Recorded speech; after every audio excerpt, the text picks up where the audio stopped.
Amos 1:11 and 12, and it reads, "Thus said the Lord, for 3 transgressions of Edom, and for 4 I will not turn away the punishment thereof, because he did pursue his brother with the sword, and did cast off all pity, and anger did tear perpetually, and he kept his wrath forever. But I will send a fire upon Teman, which shall devour the places of Basra." Call halal bashim mashak Yahushai, Ruha Rukakodash.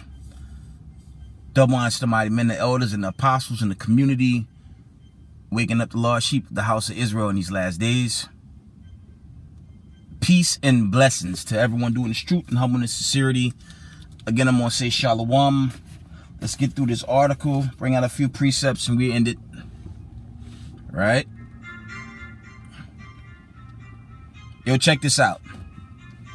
Coming out of an international source. Says, Egypt rejects the United States pressure to arm Ukraine. I'm going to read that again. Egypt rejects the United States pressure to arm Ukraine. Egyptian officials have Slakia from the top. Egyptian officials have reportedly decided not to get involved in arming Ukraine, shrugging off repeated U.S. requests to produce artillery shells and other weapons needed for Kyiv counteroffensive against Russia.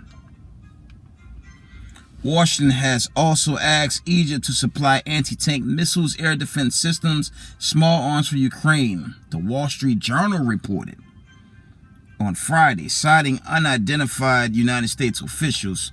The requests were made on multiple occasions, including during a March meeting between the U.S. Defense Secretary Lloyd Austin and Egyptian President Abdel Fattah Sisi in Cairo. In conversations with United States officials, Egypt hasn't definitely rejected the request, but Egyptian officials said privately that Egypt has no plans to send the weapons, the newspaper said. And you know, that's goody for the West. I mean, what America do? I'm gonna rant for a short moment. America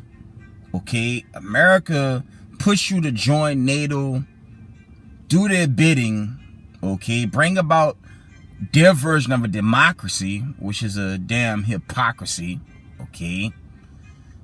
just spread Caesar Borgias across whatever region they take, all manner of drugs and chaos, and like you say, it gets so bad, and we see it in our own cities. It's like, you know, this has been going viral on social media. Everyone's turning to damn Z-walkers, damn looking like zombies because of the drugs on our streets. At the hands of your elites by way of Washington and all them so-called suits that's running this government. In darkness. So it's good to see the nations, like we've seen recently, how Africa, damn near the whole continent, telling the elite to get out of there, or else. And they're supported by Russia, China, and their allies. So this thing is coming down. Let me finish this article. It says that message has apparently not reached Washington. A United States Department official expressed optimism, about getting Egypt to help Ukraine, telling the newspaper that our decisions with our Egyptian partners on our mutual interests ending Russia's war are productive and ongoing. Earlier this year, Cairo reportedly backed down under U.S. pressure from an alleged plan to sell rockets to Russia. It says AI Sisi has tried to maintain good relations with both Washington and Moscow amid the Ukraine crisis, declining to join in the U.S.-led campaign to arm Ukraine and punish Russia. The Wall Street Journal noted that the failure to enlist Egypt in effort comes at a critical moment in the conflict in which Ukraine forces are tiring to push through Russia's formidable defensive lines as the U.S. tries to rally military to diplomatic support for Kyiv. Decisions also come at a time when some members of Congress are urging President Joe Biden's administration to withhold $320 million of the $1.3 billion in annual United States military aid pledged to Egypt, citing the country's human rights record. Okay, we're going to end it there. And like I said, the writing's on the wall for America. One of the reasons why I brought this article out, when you reflect on this global news, from this event here, the continent of Africa basically telling the elites, America, France, and all those members of NATO to leave the continent. It bears the question, okay? It bears the question, and I'm not the only one saying this. Is America entering into World War III? Has this nuclear war at hand? Has it begun? I think the answer is yes.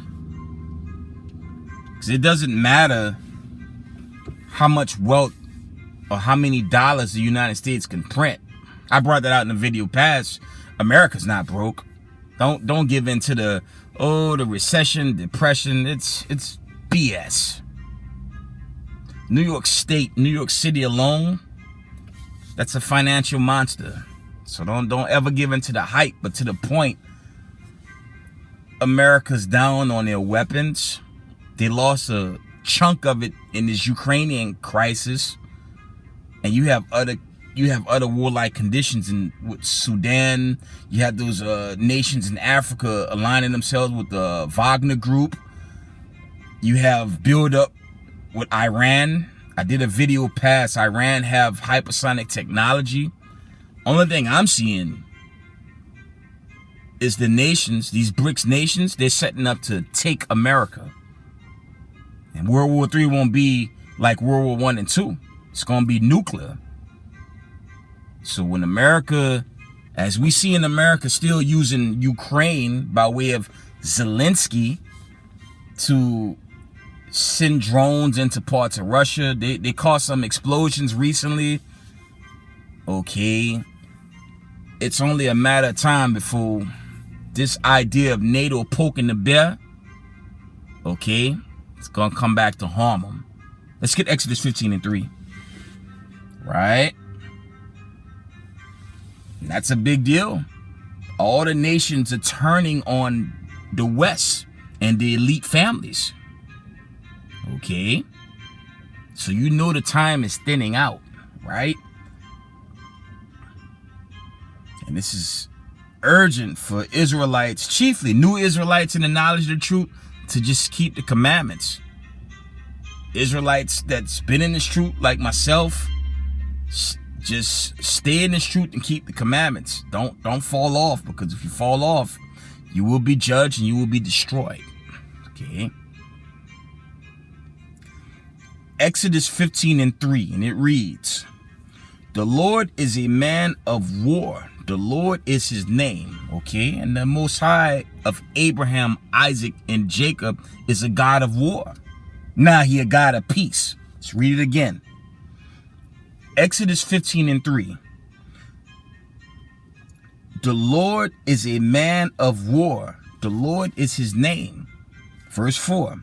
Pharaoh's chariots and his host had he cast into the sea. His chosen captains also are drowned in the Red Sea. That's about 4,000 years ago. It's going to be a different scenery.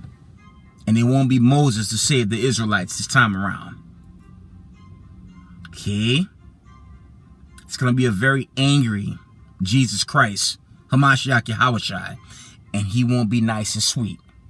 And it won't be, the Red Sea drowning these elites.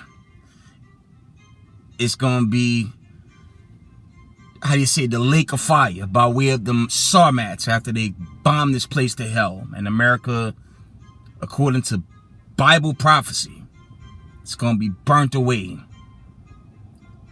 in 1 hour. Let's get that in Isaiah 66 and we're in it. Because when the missiles come this way, the host of heaven, led by Hamashiach Yahushai, you best believe they're going to be on the scene. The chosen's going to be delivered, and the wicked, they're going to perish. All praise to the Most High. Isaiah 66 and 15 reads, okay, and this for all these little silly Christians that think this sweet Jesus is going to come to bring about a banquet for everybody. Let's read, thus said the Lord, okay? Isaiah 66:15. For behold, the Lord will come with fire, and with his chariots like a whirlwind, to render his anger with fury, and his rebuke with flames of fire. So it's going to be a different type of exodus. You can also read that account in Isaiah, I believe that's 43, 1 and 2, okay? It says, for by fire and by his sword will the Lord plead with all flesh, and the slain of the Lord shall be many. I thought sweet Jesus was all about hugs and kisses and the banquets. For by fire and by his sword will the Lord plead with all flesh, and the slain of the Lord shall be many. Okay? And this for all these, how do you say, Pastor Pork Chop and all these Christians that says you can pray over your pork and you can still get the kingdom. La-ah. Isaiah 66:17. They that sanctified themselves and purified themselves in the garden behind one tree in the midst, eating swine's flesh, which is the pig, and the abomination and the mouse, shall be consumed together, said the Lord. So the day of the Lord is going to be a terrible day for the wicked. Okay? The day of the Lord will be a terrible day for the wicked that's chiefly going into these elite families, the heathen nations, and 2 parts Israelites. Zechariah 13:8 Israelites. On the day of the Lord, they're going to be destroyed.